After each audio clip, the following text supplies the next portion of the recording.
Hello friends, இன்றைக்கி நம்ம பார்க்க போகிறது என்னென்னா பைத்தம்பருப்பு பாயாசம். இதில் ஒரு கப்பு வறுத்த பைத்தம்பருப்பு வறுத்து உடச்சி வச்சுருக்கேன் பாருங்கள். இதில் ஒரு கப்பு, அதில் ஒரு கப்பு ஊற்றி 3 கப்பு தண்ணி ஊற்றிங்க. தேவையான அளவு தண்ணி ஊற்றிட்டு குக்கரில் வச்சு ஒரு 10 விசில் வச்சு எடுங்க. ஃபஸ்ட்டே கூட ஒரு மணி நேரம் ஊற வச்சிங்கன்னா கூட சீக்கிரம் வெந்துடும். இந்த வீடியோ நல்லா லாஸ்ட் வரைக்கும் பாருங்கள். 10 விசில் வந்துருச்சு பாருங்கள்.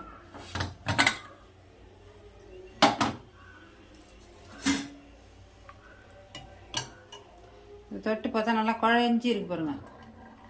இந்த ஸ்டேஜில் ஸ்டவ் ஆஃப் பண்ணிக்க வேண்டியதான்.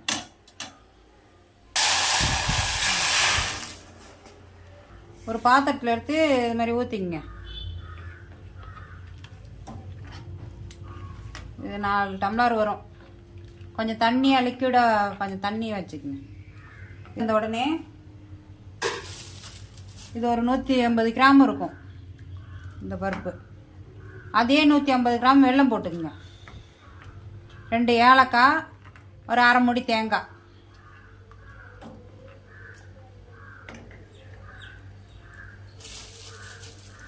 அளவு உப்பு,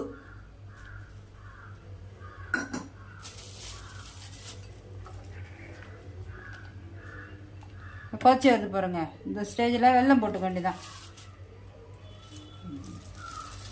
இந்த டைமில் ஒரு 150 கிராம் வெல்லம். இது சுத்தமான வெல்லம். மண் ஒரு கொஞ்சம் மண்ணெலாம் இருக்கிற மாதிரி இருந்தால் காய்ச்சி வடிகட்டி ஊற்றிங்க. இந்த வெல்லம் கரையிட்ட வருங்க. நல்லா வெள்ளம்லாம் கரைஞ்சிச்சு பாருங்க. இந்த பைத்தம்பருப்பை வறுத்துட்டு வச்சிங்கன்னா நல்லா டேஸ்ட்டாக இருக்கும். பச்சை இது அதுவும் நல்லா தான் இருக்கும். இதுதான் இன்னும் நல்லாயிருக்கும். நல்லா வாசமாக 2 ஏலக்காய், இங்கே பாருங்க, அரை மூடி தேங்காய்,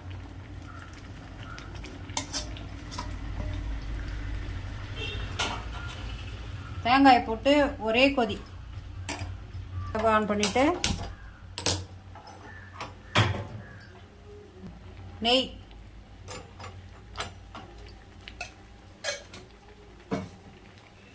இங்கே பாருங்க. இந்த ஸ்டேஜில் ஸ்டவ் ஆஃப் பண்ணிக்கணும். ரொம்ப சிம்பிளான ரெசிபி. நெய் கரைஞ்ச உடனே இந்த முந்திரி பருப்பு போட்டுங்க. முந்திரி பருப்பு தேவைன்னா போட்டுக்கலாம். இது எங்கள் வீட்டில் தோட்டத்தில் விளையிற முந்திரி பருப்பு தான். முந்திரி பருப்பு போட்டால் பசங்க விரும்பி சாப்பிடுவாங்க. அவ்வளோதான். இதுக்கு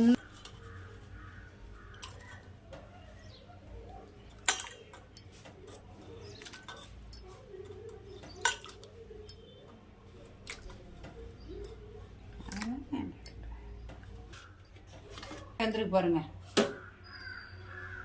நீங்கள் செஞ்சு சாப்பிட்டு பார்த்துட்டு கமெண்ட் பண்ணுங்கள், ஷேர் பண்ணுங்கள், சப்ஸ்கிரைப் பண்ணுங்கள். நன்றி, வணக்கம்.